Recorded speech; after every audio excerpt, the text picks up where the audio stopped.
Sir నమస్కారం sir. నమస్తే అండి.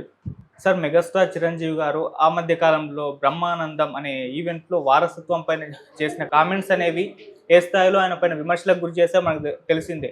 నేషనల్ వైడ్‌గా కూడా చాలామంది విమర్శలు చేశారు. అయితే దీన్ని ఇప్పుడు కంట్రోల్ చేయడానికి ఇవాళ ఉమెన్స్ డే సందర్భంగా మెగాస్టార్ చిరంజీవి గారు అంటే ఒక మెగా ఉమెన్ పేరుతో ఒక ఇంటర్వ్యూ ప్లాన్ చేశారు. వాళ్ళ ఇంట్లో అమ్మగారు, సిస్టర్స్ వాళ్ళందరిది కూడా ఇంటర్వ్యూ ప్లాన్ చేశారు. అంటే కేవలం అది డ్యామేజ్‌ని కంట్రోల్ చేయడానికే అని చెప్పేసి కూడా చాలామంది అంటున్నారు సార్. మరి ఈ ఇంటర్వ్యూతో ఏదైతే ఆ విమర్శలొచ్చాయో వాటికి చెక్ పెట్టినట్టు అనుకోవచ్చా? మరి మీరేం చెప్తారు సార్ దీనికి? అంటే ఉమెన్స్ డే అని వాళ్ళ అమ్మగారితోనూ, వాళ్ళ భార్య గారితోనూ, తర్వాత వాళ్ళ చెల్లెళ్ళతోనూ హ్మ్. మాట్లాడిస్తే ఎలాగా వాళ్ళ ఇంట్లో పనిచేసేటువంటి మహిళలతో మాట్లాడించాడు ఆయన. మాట్లాడించలేదు కదా! అందువలన ఇది పూర్తిగా మహిళా దినోత్సవానికి జస్టిఫై చేసినట్టు ఎలా అనుకుంటాం మనం అని ప్రశ్నలు లేవనెత్తితే ఏం చెప్తాడు చిరంజీవి గారు? కాబట్టి ఆయన పద్ధతిలో ఆయన ఏదో చేసుకున్నాడు. ఉమెన్స్ డే సందర్భంగా వాళ్ళ ఇంట్లో ఉన్న ఆడవాళ్ళని ఏదో ఆయన గౌరవించుకునే ప్రయత్నం చేశాడు. అది అంతవరకే.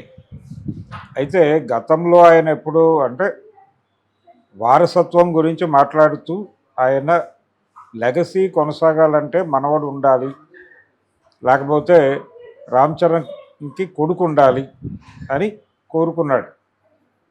ఆ కోరుకోవడం అనేది ఆయన పర్సనల్ లెవెల్లో చేసినటువంటి జస్ట్ ఒక అవుట్ స్పోకెన్ వర్డ్ అనేసాడు ఆయన. దాన్ని జనరల్గా చాలా మనం వెతికితే చాలామంది చాలా అలవోకగా మాట్లాడే విషయాలలో చాలా ఇబ్బందికరమైనటువంటి పదాలు దొర్లుతాయి. ప్రతి ఎక్స్ప్రెషన్లోనూ దాన్ని గత కాలం నుంచి మోస్తూ వస్తున్నటువంటి భావజాలం ఇన్ఫ్లుయెన్స్ ఖచ్చితంగా కనిపిస్తుంది మన ప్రతి ఎక్స్ప్రెషన్లోనూ. కాబట్టి ప్రతి ఎక్స్ప్రెషను విమర్శించాల్సిందే. చాలామంది తెలియక కాదు, వాళ్ళకి తెలియదు, చెప్పినా అర్థం కాదు. అర్థం చేయించడానికి చాలా కష్టపడాల్సి ఉంటుంది. అందుకని ఇన్ని కష్టాలు, ఇన్ని ఇబ్బందులు పడి అర్థం చేయించాల్సిన సందర్భం ఉంది. కాబట్టి వేగ్గా ఈ మాట ఇతను అన్నాడు, ఈ మాట వీళ్ళు అన్నారు అని అనటానికి లేదు. వెతికితే కరెక్షన్కి గురి కాని ఏ ఒక్క స్పీచ్ ఉండదు. ప్రతి స్పీచ్లోనూ అన్యవర్గ భావజాలం దొర్లుతుంది. దాన్ని పరిహరించుకోవటం అనేది అంత ఈజీ కాదు.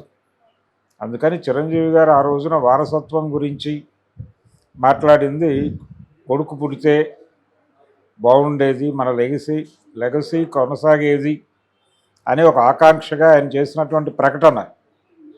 అది ఇబ్బందికరమే, కానీ అది కాన్షియస్గా ఆయన ఏదో మనసులో పెట్టుకుని అన్న మాట కాదు. ఆయన బ్రాటప్ అది.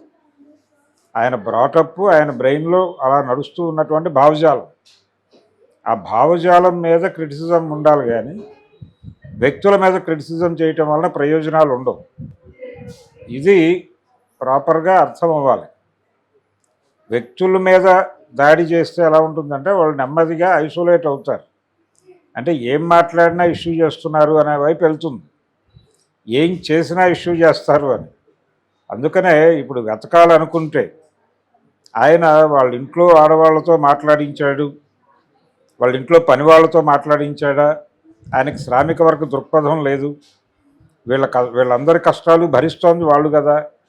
వీళ్ళందరి టేస్టులకి అనుగుణంగా వంట చేస్తున్నటువంటి వంట మనిషి కష్టం గురించి ఏమన్నా మాట్లాడాడా చిరంజీవి అని చెప్పి తగులుకుంటే ఎలా ఉంటుంది పరిస్థితి? అది కాదు ఆయన ఉద్దేశం. ఆయన ఏదో చేయాలనుకున్నాడు, చేశాడు, అంతవరకే.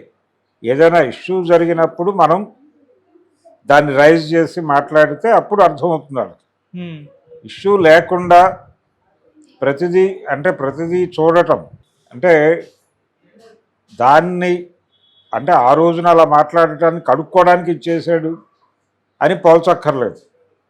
దీనిలో కూడా వెతికితే ఒక క్రిటిసిజం దొరుకుతుంది. క్రిటిసిజం కోసమే వెతికే పరిస్థితి ఉంటే ఇందులో కూడా వెతకచ్చు. దాంతో లింక్ పెట్టక్కర్లేదు. దీన్ని క్రిటిసైజ్ చేస్తూ దాంతో లింక్ పెట్టి ఒక సుదీర్ఘమైనటువంటి కంటెంట్ బిల్డ్ చేయడానికి ఛాన్స్ అయితే ఉంది. కానీ నేను దానివలన ప్రయోజనం లేదనుకుంటున్నా. అది అలవోకగా చాలా తప్పు, అంటే రాంగ్ స్టేట్మెంట్స్ చాలా ఇస్తాం, రాంగ్ వర్డ్స్ వాడేస్తాం చాలా అలవోకగా. ఇప్పుడు పార్కులో పిల్లవాడిని ఆడించేటువంటి తల్లి, లేకపోతే ఇంట్లో ప్రోగ్రెస్ రిపోర్ట్ చూసేటువంటి తల్లి చాలా క్యాజువల్గా, ఆఫ్టర్ ఆల్ ఆడపిల్లలు సైకిల్ తొక్కుతున్నారా నువ్వేంటి భయపడతావు, లేకపోతే ఆఫ్టర్ ఆల్ ఆడపిల్లలకు వస్తున్నాయి మార్కులు నువ్వేమిటి అనేస్తారు. వాళ్ళు ఏదో కాన్షియస్గా ఉన్నారని కాదు, అన్కాన్షియస్గా వచ్చేస్తాయి ఆ మాటలు. దీని ప్రభావం ఆ పిల్లవాడి మీద పడుతుంది.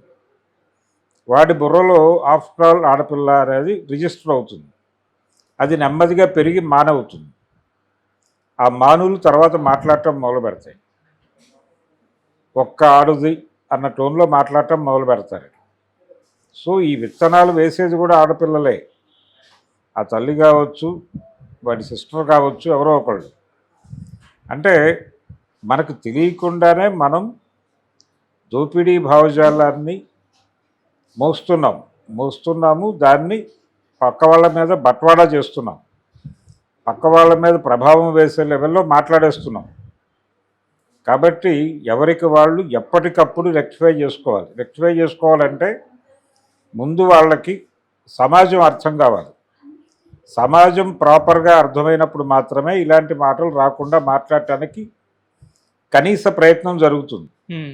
అసలు అర్థం చేయించడం కోసం మనం చేస్తున్న ప్రయత్నం ఏమిటి? ఎవరైనా కానీ ఈ మాట్లాడుతున్న వాళ్ళల్లో ఇప్పుడు చిరంజీవి మీద క్రిటిసిజం ఓపెన్ చేసేవాళ్ళు వాళ్ళ రాతల్లో వెతికితే ఎన్ని అపసవ్యతలు దొరకవు. దాని మీద దాడి చేసుకుంటూ పోతే ఎక్కడికి వెళ్తుంది ఇది? ఒక్కొక్కరిని హర్ట్ చేసి దూరం చేసుకోవడం కన్నా కూడా వీటిని జనరల్గా అర్థం చేసుకోవటమే. ఇలాంటి అపసవ్యతలు ఉన్నాయి మన మాటల్లో, ఇలాంటి అపసవ్యతలు అనేకం ఉన్నాయి, సవరించుకోవాలి అనేది ఒక బ్రాడ్ సెన్స్లో క్యారీ ఫార్వర్డ్ అవ్వాలి తప్ప వ్యక్తుల్ని విమర్శించుకుంటూ పోవడం వలన ప్రయోజనం లేదు. ఇష్యూని రైజ్ చేయడం కోసం మాత్రమే ఉపయోగపడుతుంది. ఇష్యూని రైజ్ చేయడం వలన వాళ్ళు గాయపడి వెనక్కి వెళ్ళిపోవచ్చు కూడా.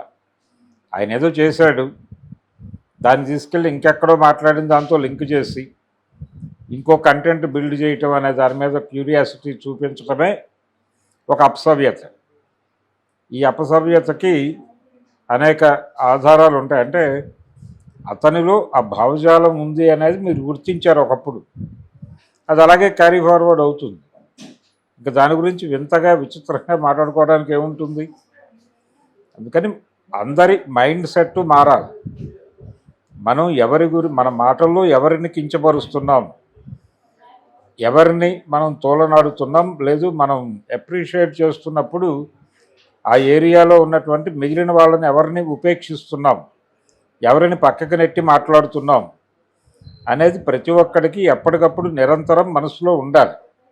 ఒక చెక్ ఉండాలి. ఆ చెక్ లేకుండా మాట్లాడితే అలాంటి తప్పులు దొర్లుతాయి. వాళ్ళు ఆయన పెద్ద ఫీల్ అయ్యి ఉండడు ఆ రోజు.